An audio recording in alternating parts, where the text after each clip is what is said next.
Hello and welcome to the second BoB Talks. This time we'll be talking to the incredible Yesim Kunter, founder of Play to Innovate. She is a play expert and a futurist. She's worked with the likes of Hasbro, Toys R Us, and Lego as well. Yesim, is that Yes, yes, correct? that's right. And Book of Beasties as well. And Yes. and she's an absolute powerhouse in the world of play and toys and the benefits that play can provide, not just for children but for adults as well. And we want to have a discussion with her about everything that she knows. So, hello, Yashim, and welcome. Welcome. Hello, and I'm very much excited to be with you today. So, I just kind of the first thing I wanted to talk about. I mean, I know quite a bit about you, but I want to kind of share that with the world. And again, as I said, we want to boast about working with you because we're so thrilled to have worked with you previously and going forward, I hope. So tell us all about you and what you do and your knowledge and how you came about sort of to do it. Um, well, firstly, I'm from Turkey, and growing up in Turkey was it was super fun in some ways, and it wasn't that way much with the education side. So I was really getting bored of rote education system, which actually ended led me to play all the time. And I was playing while I was, listening to classes. I was when I had to actually study, I was actually creating stuff. So it gave me an idea of that I started to create my own toys, and I was actually playing with them. And then during that time, when I was studying architecture, I was looking for other alternative ways of actually creating my own fantasy world. Yeah. And then I found out that there is a toy design program in New York, and I said, okay, I'm going to study toy design because I love children and I love the mind of the child, and I'm a child also all the time. So I'm just going to study that. And so that's how it ended up taking me to New York to study toy design at FIT, which is kind of like uh, there are two schools actually in the world that really gives bachelor's degree. And from there, I kind of I learned that there's so much difference between toy industry and play, because in toy industry you have to understand the US market and the European market, and there are so many different ways, the cultural differences, and the way we understand the behavior of play also creates different tools for us. But so I started working with first with Alex Toy Company, and they are crafts. And then I worked for Toys R Us, which was a great learning for me. And then I ended up moving to Denmark to work for Lego. So I was designing Duplo series, which was a lot of fun because you can imagine it's almost like being in the candy store and that's your job. So you have to play. and I really had a great time. And also learning about the, Northern Europe and understanding their cultural differences also gave me a lot of insight about children and parenting and education, and how do you actually bring creativity to the world of child. And then I decided to move to London to work for Hasbro, and Hasbro has 1,600 brands, and I was super lucky to work for a team which we were looking at 5 to 10 years ahead. So it was all about understanding uh, play and how it is going to evolve in the next couple of years. And at the time it was 2005, so you can imagine the first time of Instagram, not Instagram, what am I saying? Twitter and Facebook was just coming into our lives. So it was amazing time to be a toy designer, you can imagine, because you have to almost think about technology and bringing in all these different playful activities. And then I got very much interested in understanding learning and how do we create learning platforms. And because my background being in Turkey, because I really hated the rote education system, I really wanted to bring in something which was more vibrant, more playful, that children can actually play and learn rather than they are being taught to learn and educated. So it became the learning part of it became really important for me. And I stayed with them for 7 years, which also gave me, it was, I think for me, Hasbro is my school. Learning about all these amazing people, what the experts in the world are doing and bringing into the life of toy industry. And in the last 8 years, I've been doing a lot of research about play and working with adults and doing a lot of research with children.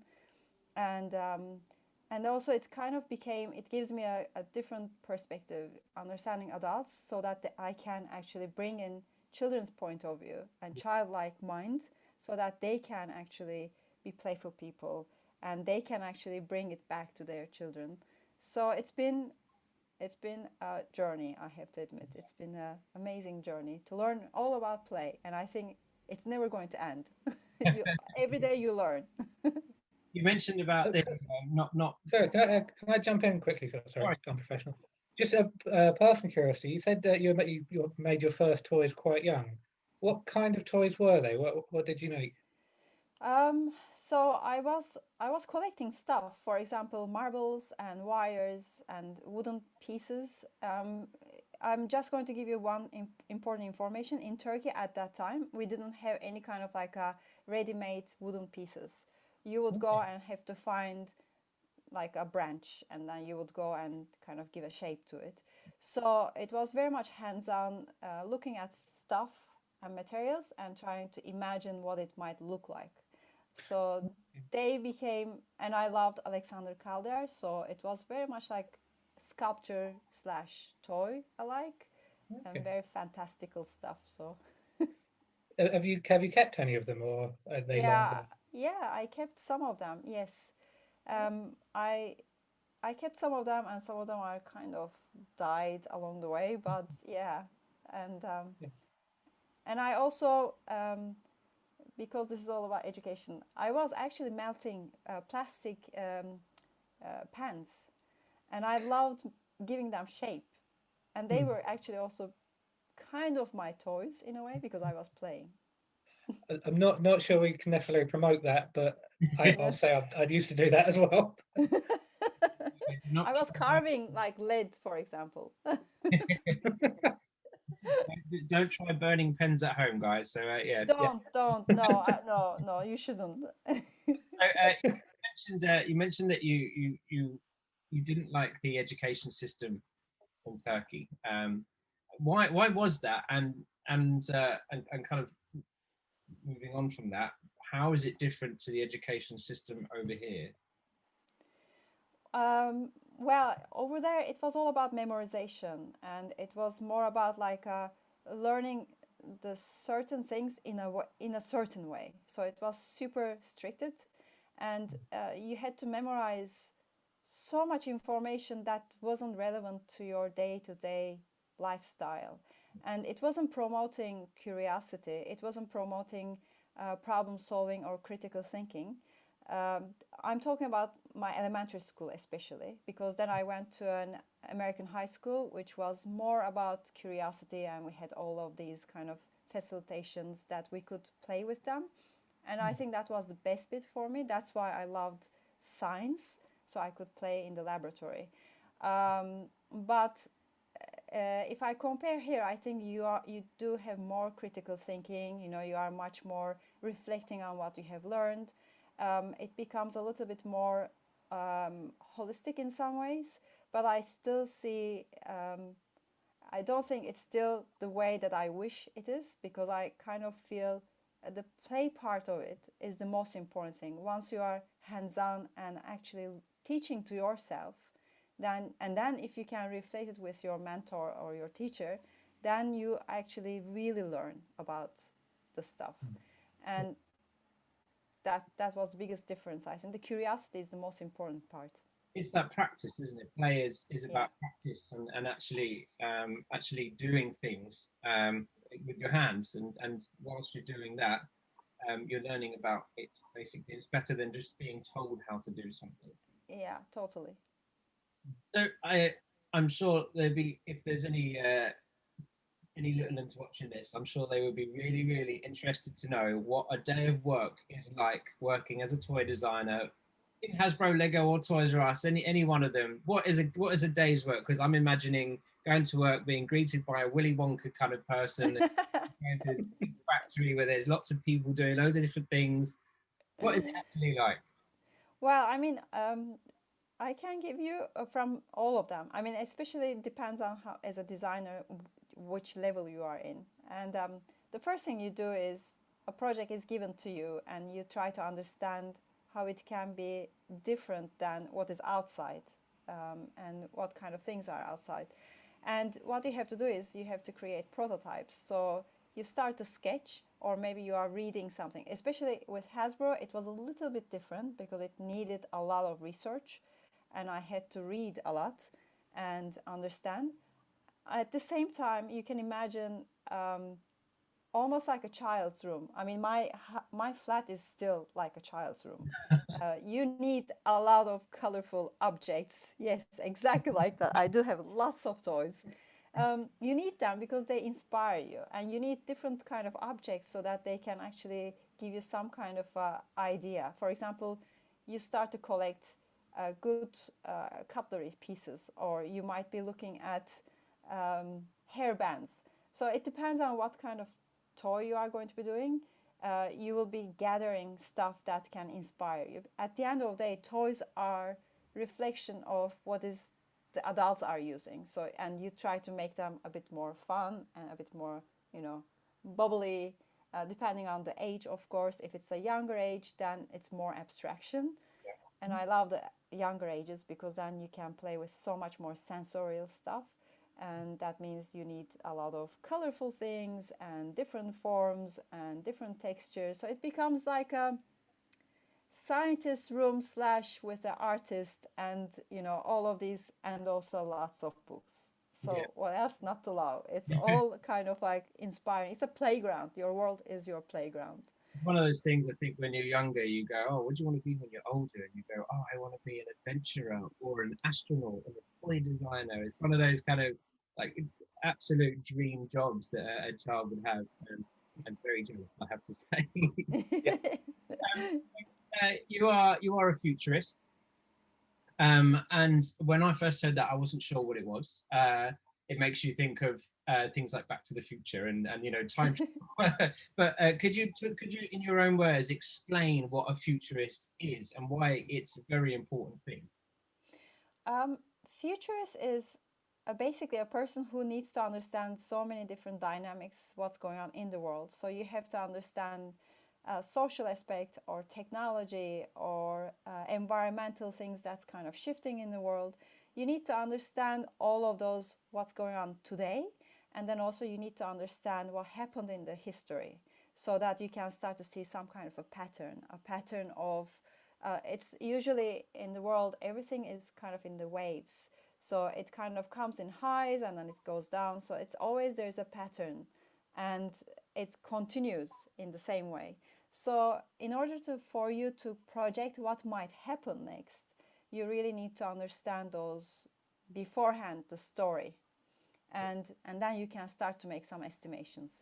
And why it's important is because um, if you want to kind of go out, like if you want to create a vision and if you want to kind of follow that vision, and I think as a futurist, I think everybody is a futurist in some way in our own worlds also, because we try to imagine what we can do for ourselves. So for that, you have to almost prepare and get ready and put put all the information together so that you can start to imagine some kind of scenarios. So there's a lot of storytelling involved in that. There's a lot of um, imagination and a lot of knowledge at the same time, because without that, the knowledge and the insights are your raw materials. So you put them together so that you can actually kind of come up with some kind of possibilities.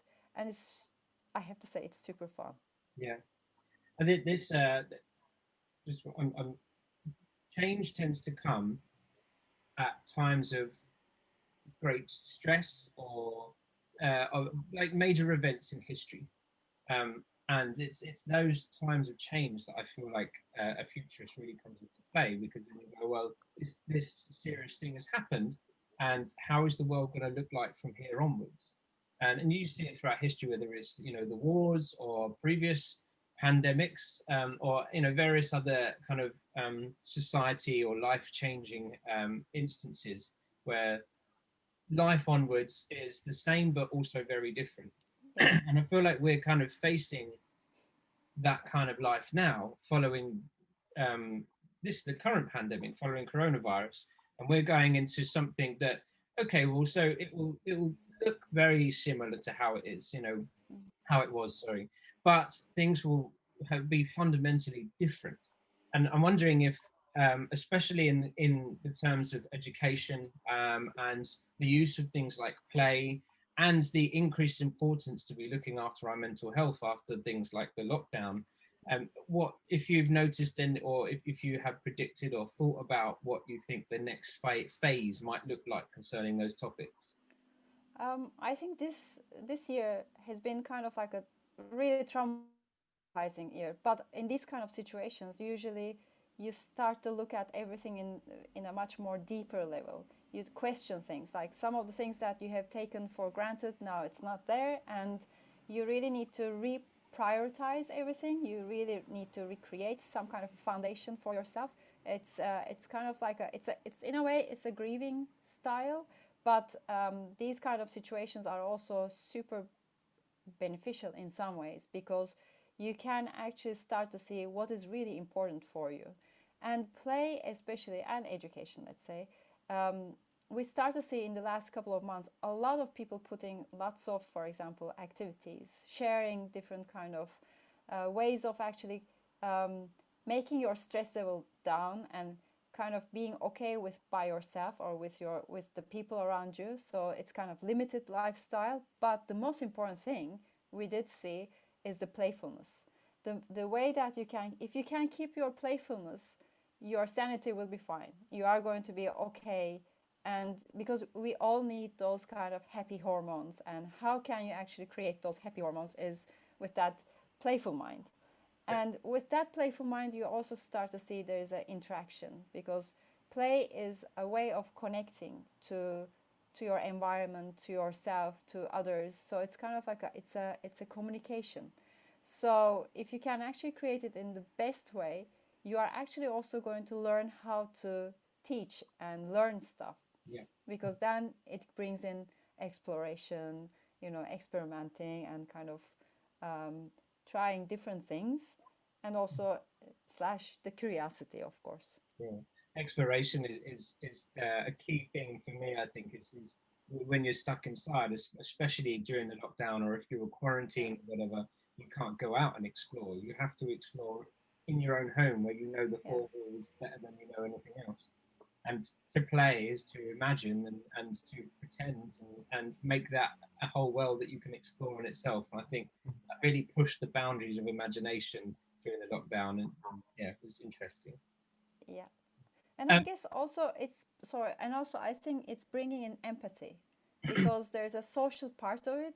And the minute that you can actually play with others in a different way, even it doesn't matter, you are trying to reach to the people around you, and that's yeah, already a huge importance, I think. yeah, that's I think that shared trauma of the situation created that and built on that empathy. So yeah, when you do re-interact with people, you can empathize pretty much with how they were feeling, and that Yeah. builds on the kind of reintegration into society. And yeah. So you're the founder of Play to Innovate, and I wonder if you'd just give us an overview of what Play to Innovate do, and then we're going to really kind of get into the kind of the aspects of play itself, and how it's beneficial. Play to Innovate is actually came from the idea of, because I was doing featuring and it was all theoretical, everything was in my mind. I kind of wanted to see them as real tactile pieces, and that I can actually form a play set that I can actually move things around and make a much better strategy. And of course, I took that whole idea from child's mind, because children play with objects in order to actually kind of demonstrate and show their own feelings onto objects, and that becomes easier for them to talk over. So it's exactly the same mind, um, but I use it for adults. I use it with vision creation, and I use it with like understanding service design, for example, or understanding historical changes, or 50 years or 100 years later, what is going to happen in the health industry, for example. Yeah. So it becomes easier to put together insights when you are actually creating with the whole scenario with balloons and wooden toys, and so you are creating with all these bunch of materials that doesn't resemble anything, but because we have unconsciously some uh, kind of feeling towards things, then it becomes easier for us to talk over them. So you are actually creating a model of your mind, really, your thinking style. I'd love to do that at some point. Yeah, we can do it. I'm terrified to think of what mine would look like. So, I mean, thinking about, okay, so that kind of, so you do that with adults, which I will we'll kind of get onto it in a little bit, but what I kind of want to know from your point of view, why is that kind of learning, so playful learning, and I know you kind of touched on it before, but why is it such an integral part of a child's development and a child's general progression and learning as a whole? Well, I mean, well, there's one way I can explain is if we don't play, then we are kind of being stuck. Like you are actually being put in a box almost. Like your soul of learning and exploring where you are is taken away from you.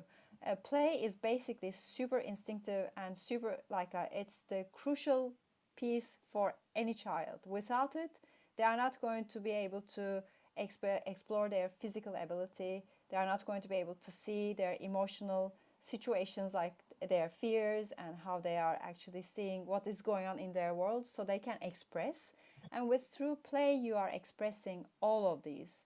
And if you put those two together, then you are also cognitively developing. Yeah. And if you don't do any of them, then the problem is you are suppressing all of that energy. And that means you are actually starting to damage yourself.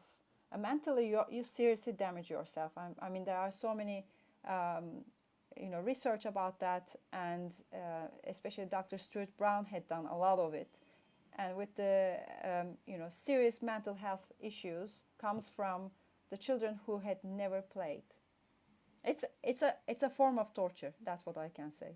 Yeah, yeah, certainly.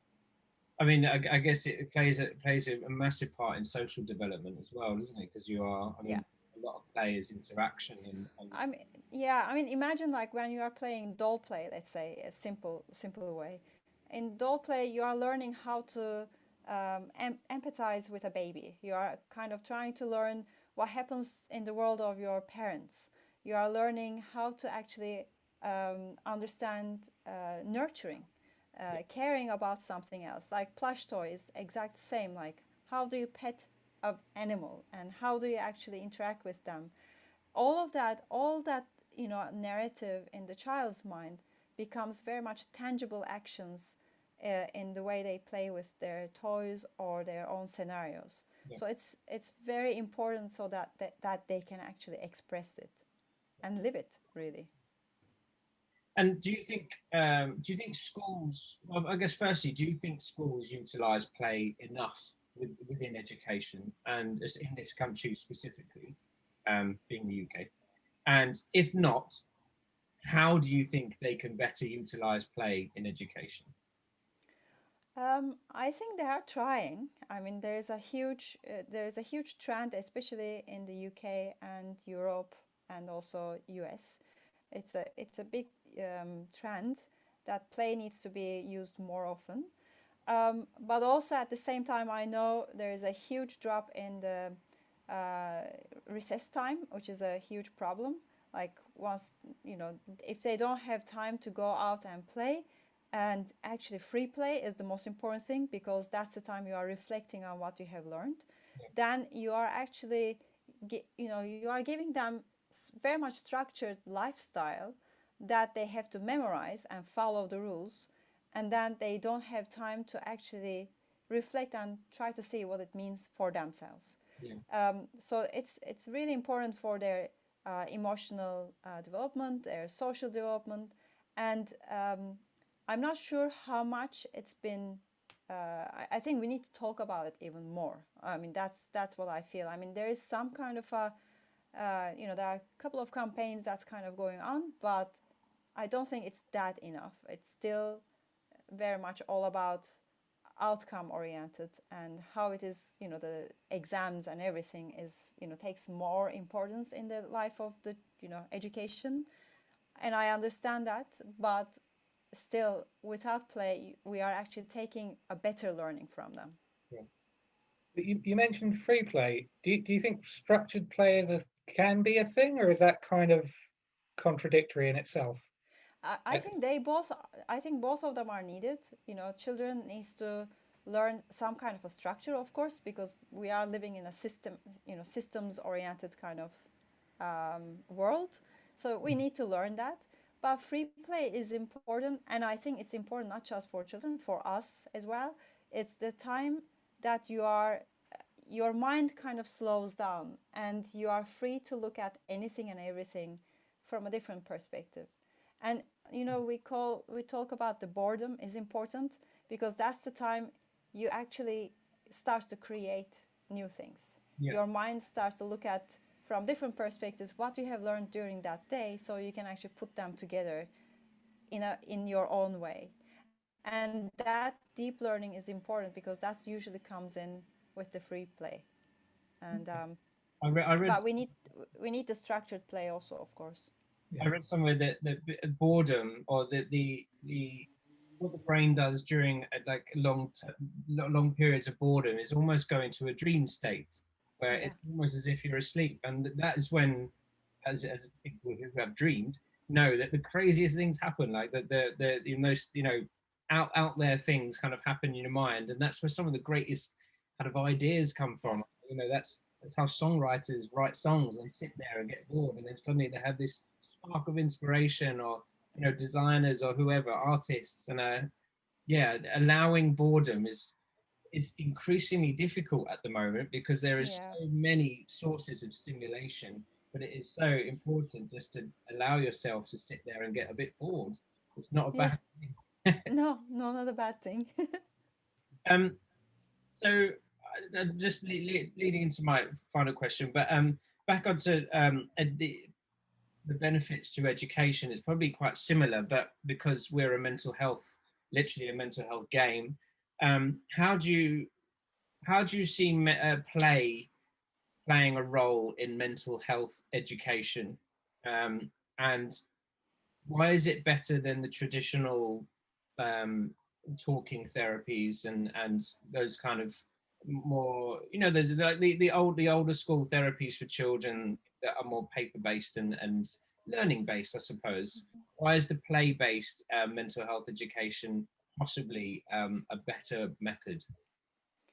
I would say first starting with play, because it's their language, it's their way of expressing themselves. It becomes so much more natural for them to actually play their own emotions. And role playing it means they are going to act out in their own way. So they are going to be able to learn what it means, and also they are going to probably in their fantasy world, they are going to be able to see how they can even conquer that fear, and they are going to be able to take much better risks. So um, I even I even tried on myself. I had a issue a couple of months ago, and I just needed to play it out a couple of times, play it out in order to feel until I become that person for real in the normal life. You know what I mean? And and then I seriously I could use it in the real world exactly how I played, because it becomes your own inner speech. Yeah, And I did tell exact same thing to a friend of mine whose daughter was kind of being bullied, and she wanted to stop the bullying.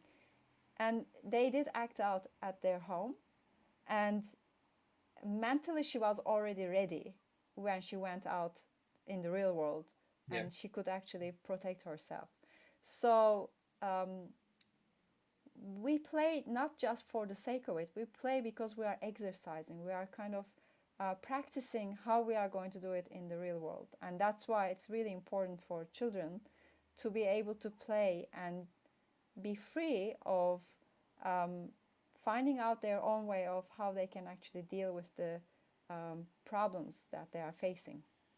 It's like rehearsing your lines, isn't it? In a way, Yeah, yeah, yeah, totally, totally. And it helps. It totally helps. I do sometimes feel that maybe practicing your own mechanisms, your own coping mechanisms, or your own solutions is better than just doing what someone tells you to do. If someone says, Yeah, take a deep breath, you're going to go, oh, take a deep breath. But if you do your own thing and you go, yeah, take a deep breath and think of something lovely, and then yeah. that becomes your own. Because you want to own that behavior. Yeah. You want it to be yours. It shouldn't look like it's not yours. It needs to come natural. And in order to come to that natural part, you need to practice. And playfulness brings that practice so much easier than memorizing and doing it. Yeah. And lastly, have you come across, or did you, firstly, do you think play, the term play is misrepresented in society? And then Uh, the second um, part of that question is, have you come across people that disregard it as a legitimate way to help both children and adults? And the third part of that question, I'll remind you of all these, don't worry, is you are to come face to face with someone that goes, play is, not a thing. What would you say to that person? Oh, yes, unfortunately, play is still not on the.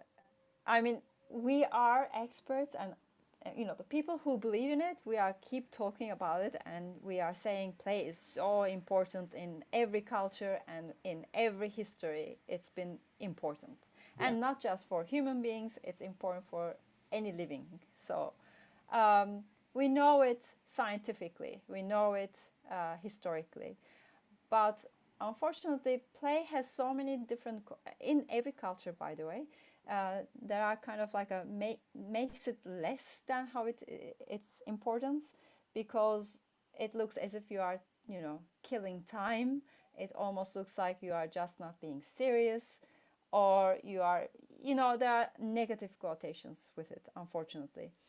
And we need to understand that even killing time is important. That's how we spoke about the boredom and everything. Um, but unfortunately, yeah, we we need more awareness of it, and also we need to understand that it doesn't stop at childhood. It's a forever thing that we play, and what do I say to a person who says that it's nothing? Um, Actually, make them play. The minute that you make them play, and they see the difference between not playing and just being like, I had a experience like that with one of the corporate. I was doing innovation course, and it was a playful one, and they told me not to use any of my playful objects, and I said okay, but I secretly kind of start to give all these different colorful pens and different kind of things, and all of a sudden the whole class was colorful, and people were so much more energized, and they were actually excited, and they were looking at different things, different materials, and playing and kind of coming up with new ideas. And then the minute um, somebody wanted to do a video, kind of like showing that we are teaching, and they said take off all the colorful things because they look too childish. And I experienced it within 1 second. The class got so quiet, and even the shoulders of people went down, and they felt so much unmotivated. It was unbelievable. Within seconds, the whole thing was gone. And I seriously thought, okay, play is very important. That's it. Yesim, you're absolutely fantastic. Thank you ever so much. We think you're brilliant and an absolute shining light for Book of Beasties. And Yes, we're thank you. so proud to be working with you. But thank you for talking to us today.